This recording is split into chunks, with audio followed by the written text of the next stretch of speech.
Hi everyone, I'm Aaron. This is Mark. Welcome to another episode of AM Whiskey.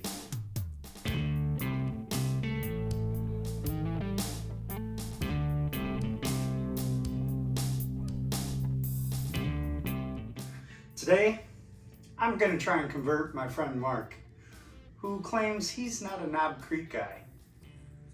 We're going to see if we can change that. We got Knob Creek 9-year. This is a barrel select, so it's a store pick. A little bit different. It's 120 proof, but that's what we're using for our 9-year. We got the Knob Creek 12-year, and we got Knob Creek 15. We had my wife pour them blind. We don't know which one's in which glass. We're gonna go through them and kind of give them our first, second, and third place. So this is gonna be a little different than our normal. We're not gonna give it a full rating. We're just gonna go which of these is our favorite and see if we can get Mark to say that he's a Knob Creek guy. So that's what we're gonna do. Well, good luck to you. Like I said, I've been not a Knob Creek guy, so obviously, some of the bottles have been drank on, some of them are newer, and we'll see if this selection here will get me converted. All right. I guess we're starting with A, huh? A on the nose. Let's start with A.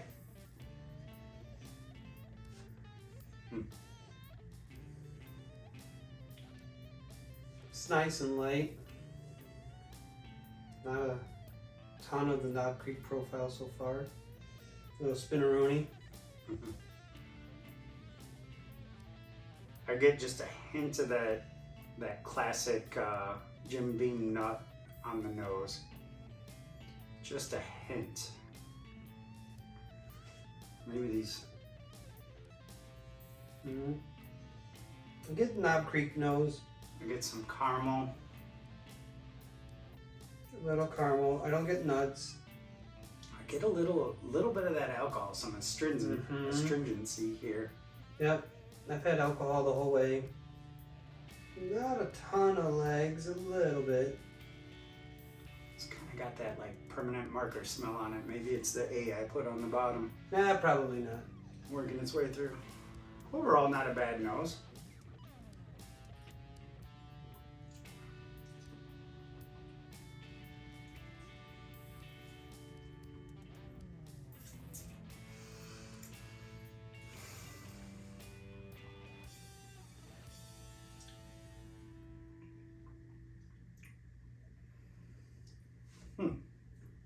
Palate's pretty light.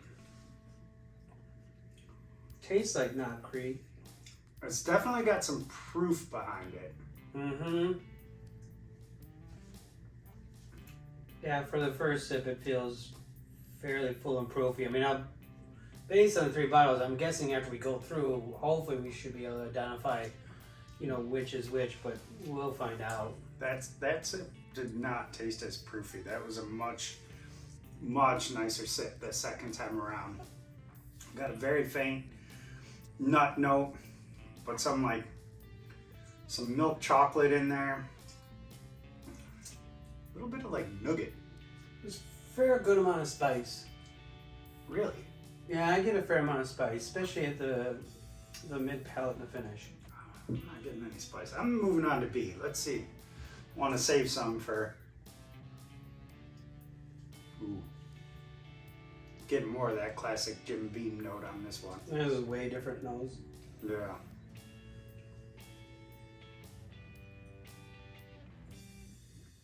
I'm getting some brighter notes on this one. I get a little bit of that classic Jim Beam like peanut in the background, but some of that like floral.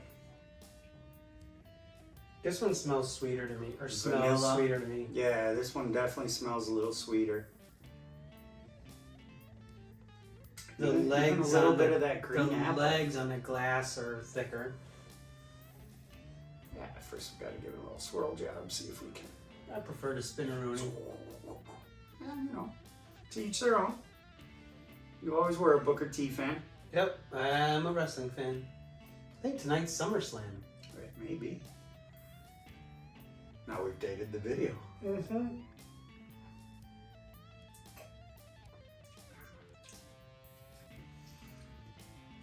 That's a really Knob Creek palate.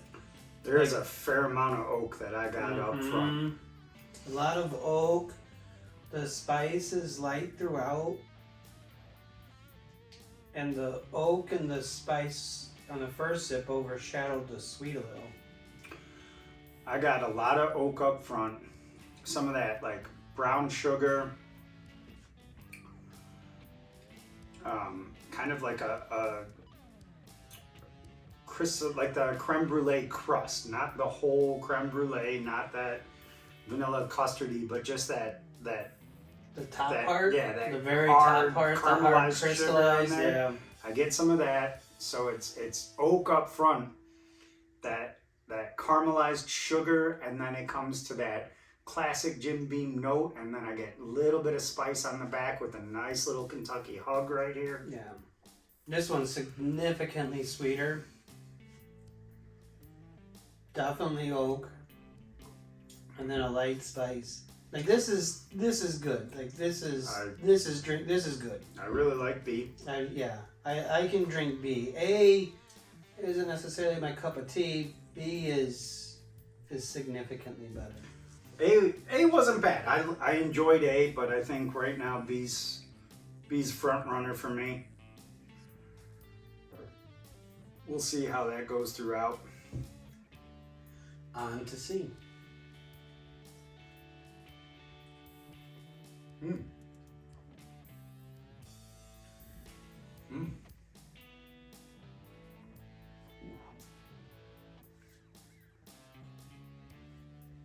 This is a different nose. This one I get straight up caramel. Yeah, this is more of a caramel bomb for me.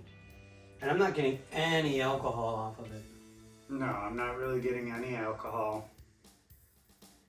Like this one has the least amount of alcohol in the nose. I'm not getting any of that Jim Beam. No, I don't Peanut. get the Jim Beam profile in the nose at all.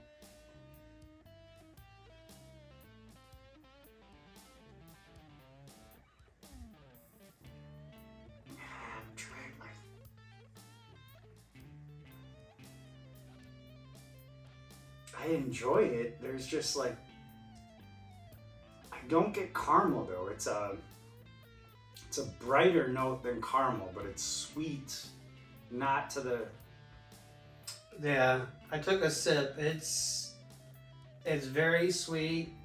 It's slightly viscous. The legs that are formed in the glass on this one are by far the most. There's a top end Kentucky hug to this one. I'm not really getting any of the Kentucky hug. This has got legs. Oh yeah. I mean, this one's. I don't get any oak. At least I'm not picking up on any oak. The nose is. I get a little bit of oak, but it's very subdued.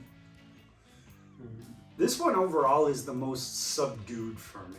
I'm not getting anything that just comes and smacks me in the mouth. But everything it does well.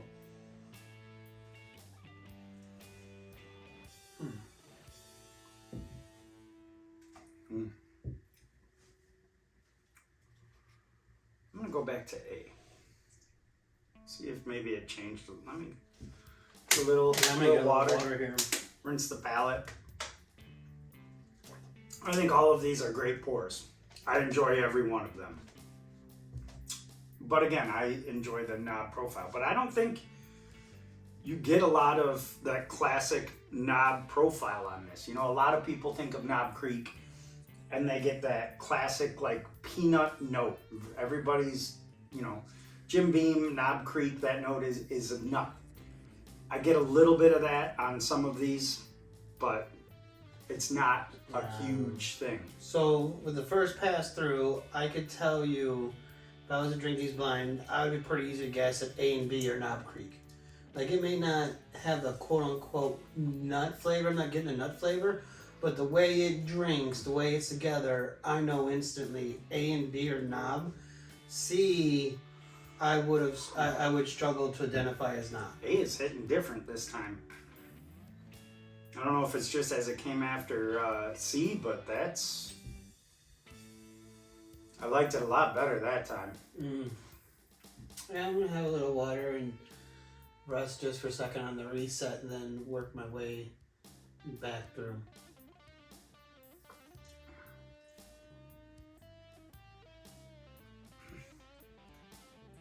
Yeah, C's just nice and clean. It's definitely sweet. I don't smell the spice that I normally get off a knob on the nose. I know you're not supposed to say it's smooth, but it really is a very smooth pour. Yeah, it's easy. also it's also silky. Like it's more. This one is more viscous or oily than the others. I feel like. See, that's weird because on my second go through, I think some of these flip flopped for me.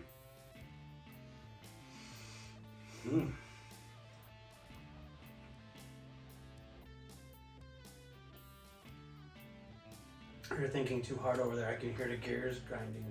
It's first go around I thought I had, okay, this is my favorite. I had a clear cut 1, 2, and 3. Second go around, I don't know. I'm getting a little different. I gotta make a decision here though. Maybe we'll work our way back through.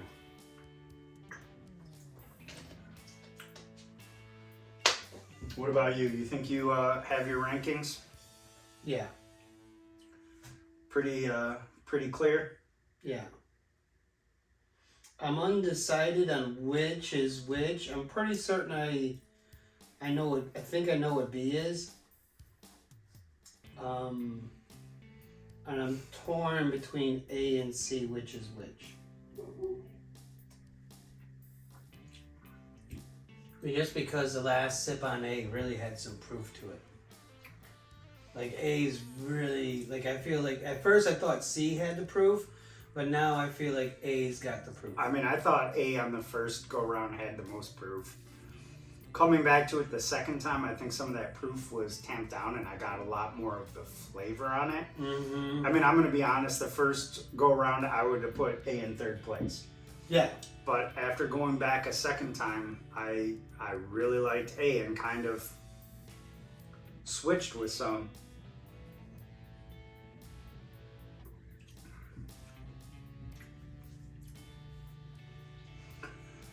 This is tough for me. That's very tough.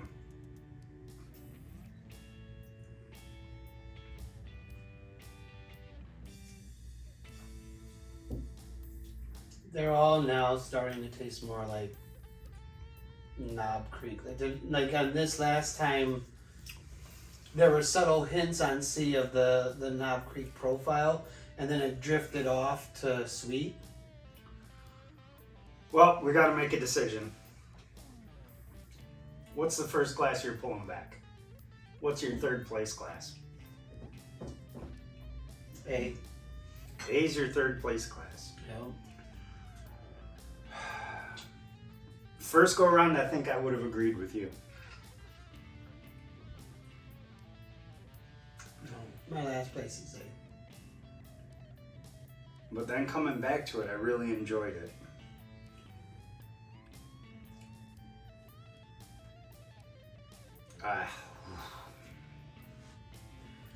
One more.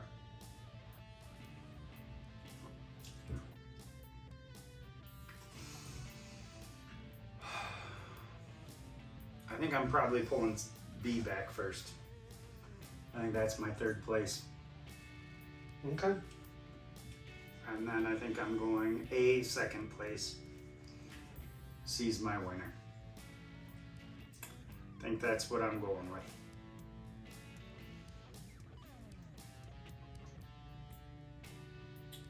B's my winner. C's in second. A's last. Okay. I think. So different all the way around. Yep. Okay. Yeah, I think it's for me. Oh, you want to give me a hug, do you? Alright. For me, it's the thing that helps me with B is the roundness. It's the oak. that really, really shines through. I mean, there's definitely the most oak on B. If I had to guess, B's the 15-year, A's the Barrel Select, and C's the normal 12-year. I would say that is probably the way I would lean towards if I was guessing. Yeah. I think A definitely had the most proof, which is going to lean towards the Barrel Select, which is 120. The 12 and the 15 are both 100 proof, I think. Yeah. So. I don't think any of these. So, at the beginning of the video, we talked about converting me to a knob guy. I can drink knob any day of the week. I don't mind knob. All three of these could be a drinker, a daily drinker, a drinker on a special occasion, a drink here or there. I don't know that I have an issue with anything, but it's gonna be days that I want that knob profile, and that's not necessarily very often. Right. I was just gonna say that's probably not gonna be your go-to. It's not. These aren't my jam. You're gonna lean towards something a little sweeter. Correct. Yep. Yeah. All right. Well, do we want to see if we were right? Let's see how bad we did. C. It's a 12-year. Is the 12-year. What do you know? B is the 15-year. Aye, aye, Captain. And A is the single barrel select. So, yep. I think with this one, I mean, it wasn't too hard to pick them out because you know the three bottles and you know the proof here on A is significantly more than the other two. And then the other two, like I really do like the sweet that's available in C in the 12-year, in the stock 12-year. The only difference between the 12 and then the LE limited edition 15 years is the amount of oak that's present, right? And it's that oak characteristic that drew me to it. Like I'm not a big fan of the normal Jim Beam profile. I do like the heavier oak. Like my two favorite Knob Creeks are the 18 followed by the 15, right? And those two I'll reach for. And I'll be honest, that after having this, I don't own a bottle of the 12. You do. I probably would buy a bottle of the 12. And the store select the single barrel.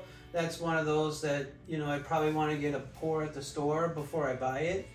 And I will say that with any of the store picks, if you can get a taste before you buy, definitely do it because they can vary so much.